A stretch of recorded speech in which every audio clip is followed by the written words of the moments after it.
Hey everyone, how's it going? So today I thought it'd be fun to rank my personal favorite Kingdom Hearts characters in this tier list. So we'll be using the tiermaker.com website. I'll have a link to this page in particular, and you can make your own as well. So we have almost the entire Kingdom Hearts cast here, but everybody past Yuzora here, I'm not gonna rank, just because I don't really know too much about them.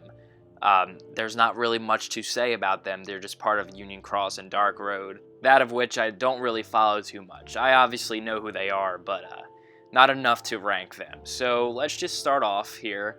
Without question, my number one is Sora. I don't think I really have to explain myself as to why Sora is my favorite character in Kingdom Hearts. I think that goes for a lot of you as well. Sora has always been my favorite fictional character. You know, as a kid, I used to look up to him and try to be like him. But now, funnily enough, I'm older than him in the games, and I respect him as a character. I think Sora was a positive influence on me, and he represents this lifelong journey I've had with gaming and Kingdom Hearts. Next up in S tier, it's gotta be Roxas. You know, I think Roxas has probably the best character arc in the entire series, and most of that comes from KH2, of how well executed that whole scenario was. Watching Roxas question his existence as his life slowly falls apart is just heartbreaking. Roxas' story is genuinely sad, and the way he deals with loss and acceptance is honestly inspiring. His character arc, especially in KH2, is kind of mature for a kid's game. And did I mention he can dual wield? Let's go! Alright, next up in S tier is Aqua. Aqua is undoubtedly an amazing character. She's strong, smart, responsible, and most of all, selfless. Everything she did it out of love for her closest friends, and like Erica said, she had such a heavy burden to carry out. But she took everything the world threw at her and didn't break once. Alright, maybe once, but either way, she's quite admirable. To round out S tier, I'm gonna put Riku. Riku is a cool guy, he's just a cool guy. What makes his character so special is not only who he is now, but how he got here. Riku went through a lot and had some low points, but it's how he emerged from his low points better and stronger than ever that's so inspiring. I'm really excited to see this evolved Riku take the responsibilities that lie before him in the Saving Sora arc. I feel like this is just as much Riku's series as Sora's now, and that's exciting. So that's S tier. I always try to make S tier just a select few to show how special they are, but A tier is still pretty great, so at the top of A tier we're gonna put Axel. I mean, come on, it's Axel. Even from his earliest incarnations, he's always been such a cool character radiating with style. I think his move from supporting role to main cast was a little quick. I think we should have dove deeper into his redemption arc around DDD, since before all that, he was kind of like an anti-hero. However, I do understand that his friendships and subsequent loss of those friends turned him against the dark side for good. And the next character for A tier is going to be Xemnas. Xemnas is arguably the best villain in the series. It's kind of a double-edged sword since I feel like KH3 made him less threatening in terms of the bigger picture, but it also gave him his greatest scene. He's always had an interesting relationship with Sora, and this powerful conversation about humanity is one of my favorite scenes in the series. Next on the tier list is going to be Kairi.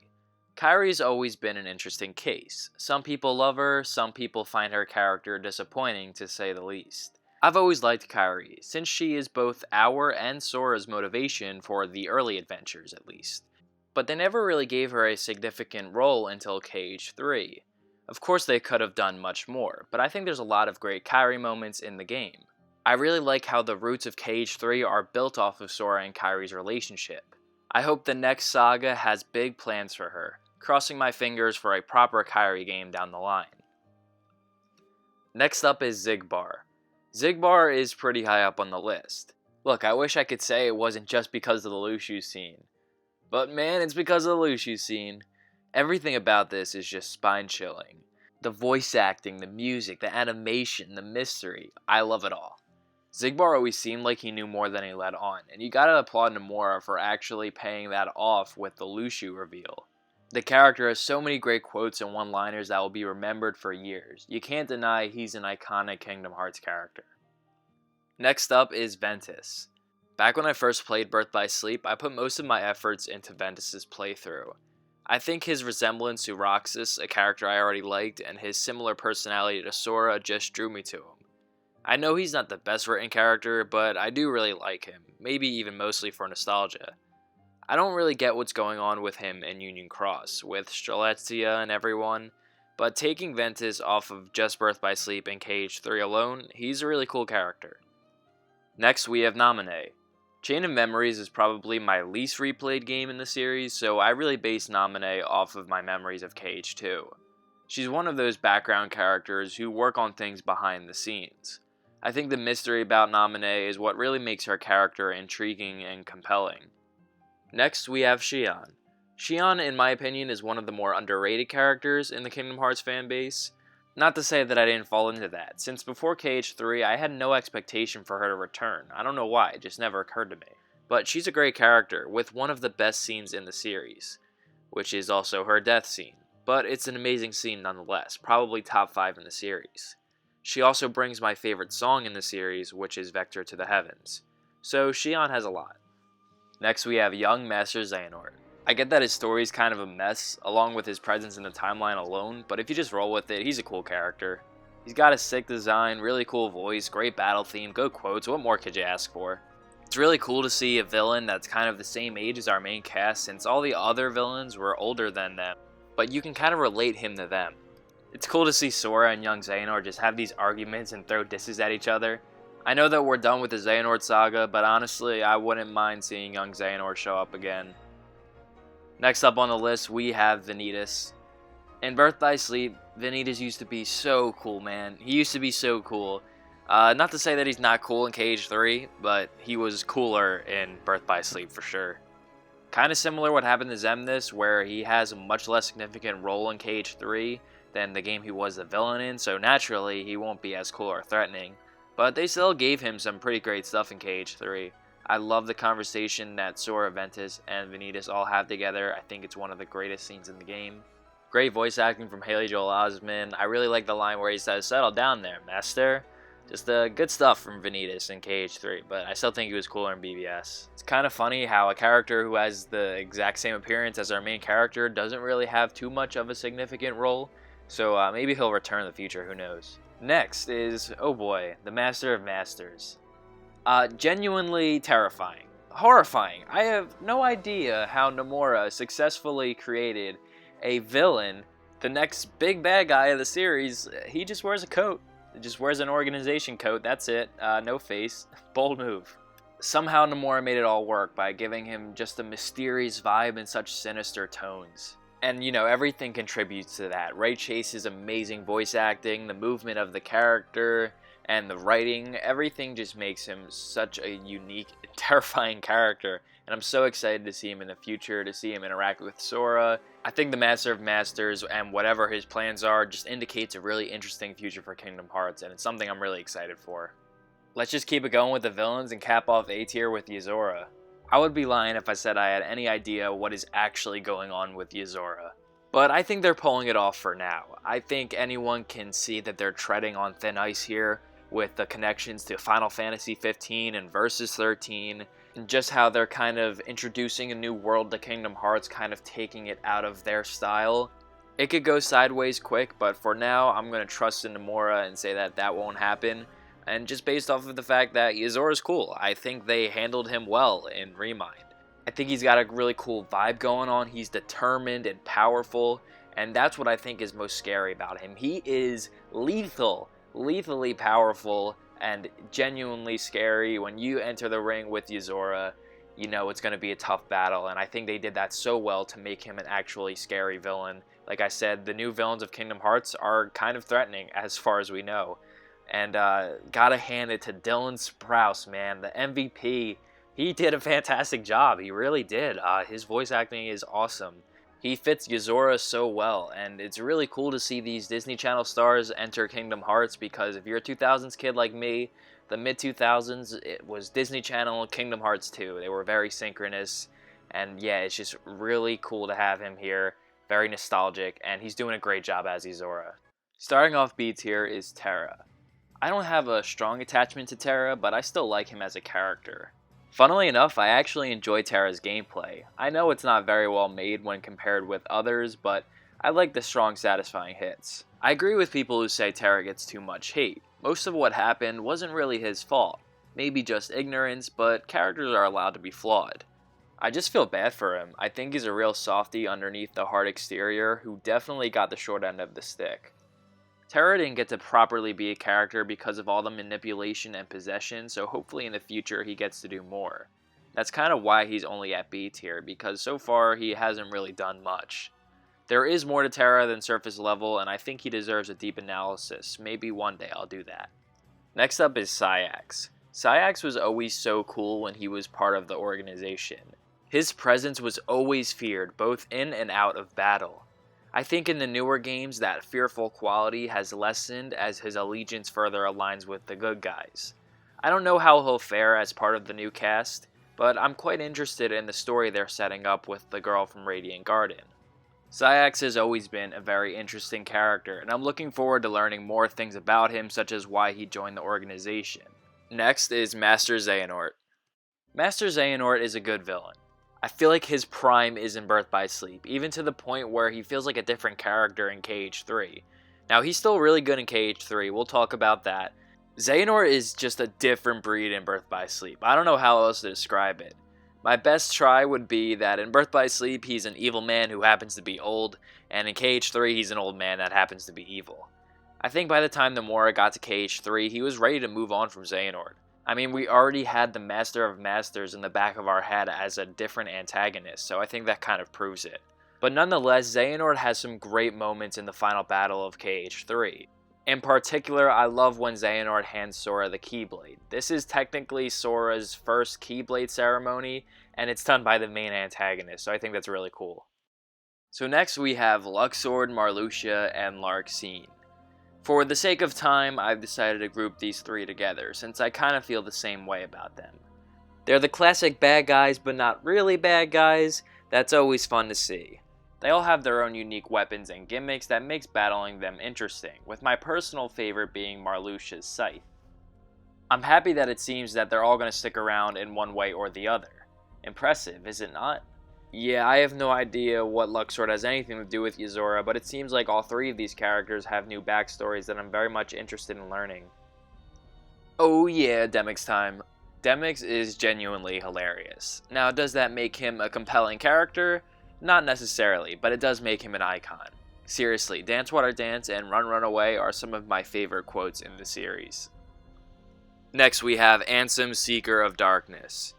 Ansem is a cool villain. Some people may say Ansem is way too low on this list, but I just don't have too strong of an attachment to the character.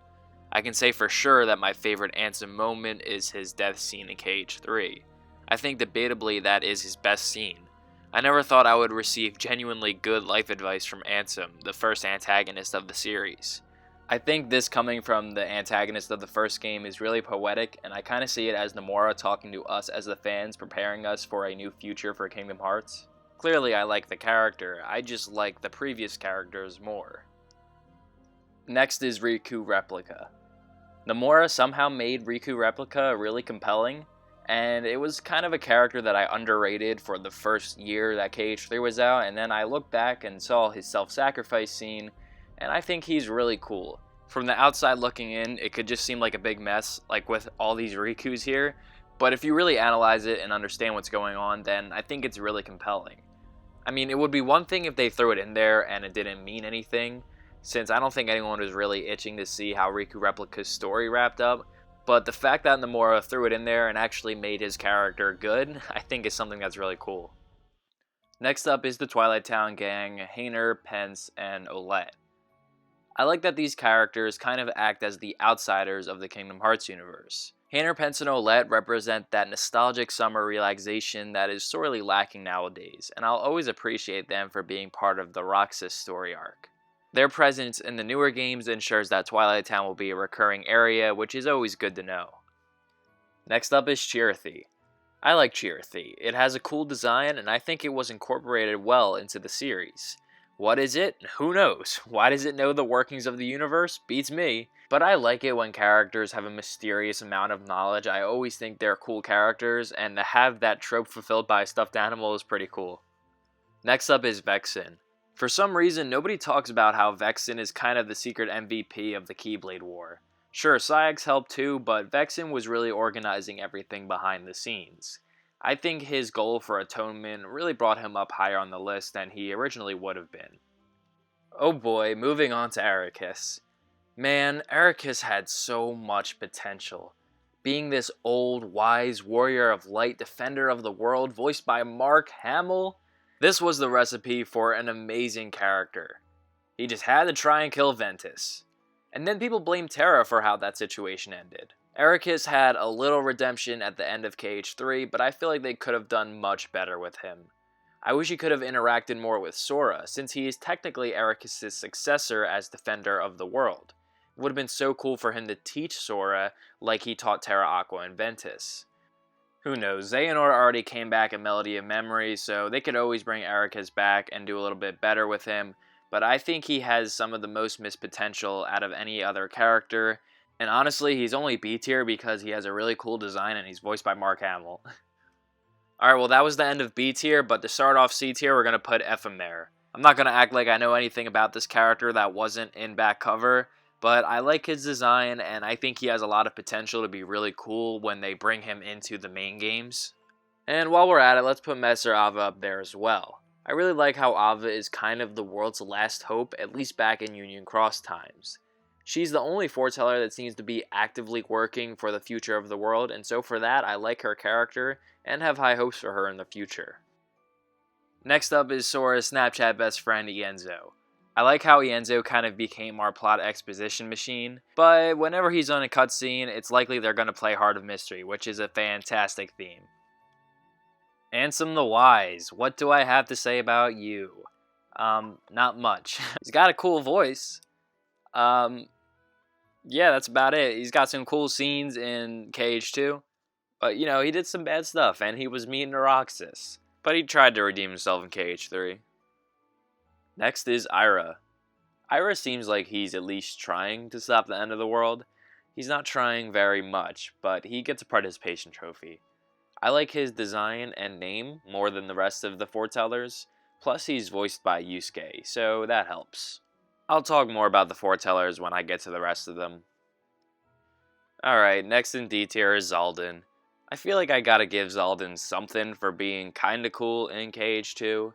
His boss battle is really annoying, but he was a good villain for that world. But even in KH2 he was irrelevant. He wasn't even in the final battle, and now he's super irrelevant in KH3. So I really couldn't put him much higher. And yeah, for Lexaeus, again, he's a little cool in the past games, but is him or Xaldin ever going to be more than Ansem Study's gatekeepers? I don't think they will be, to be honest. Kind of unfortunate. And finally, I'm going to put the last three foretellers, Aced, Gula, and Envy. So before we start, just know that I don't really dislike any KH character, so them being at the bottom isn't my condemnation of the characters. I actually think they have a ton of potential to be amazing characters. They seem to be the next villains, which I think is awesome. In a couple years I might look back on this and cringe that I gave the foretellers last place, but right now they just have not delivered on that potential. I believe they can though, I really do. After all, they are included in one of the best scenes in the series, being Lushu's reveal. They're all great in that scene too, so if they keep up this mysterious, menacing tone that they all have, I think they'll be really great. Not to mention that they all have good designs. I think the foretellers will one day be great characters, but right now they're just kind of chilling, they haven't done much, so looking forward to when they do. And that concludes our tier list. Here is the finalized ranking of all of the characters. Again, I didn't put the Union Cross characters because it pretty much would have been based off the design alone. Everybody else here was from the main games, and this is my official ranking, at least for now. If you like this video, please be sure to let me know in the comments so that I know to make more videos like it. I can do more tier lists around Kingdom Hearts and other videos like that. So until next time guys, thank you so much for watching.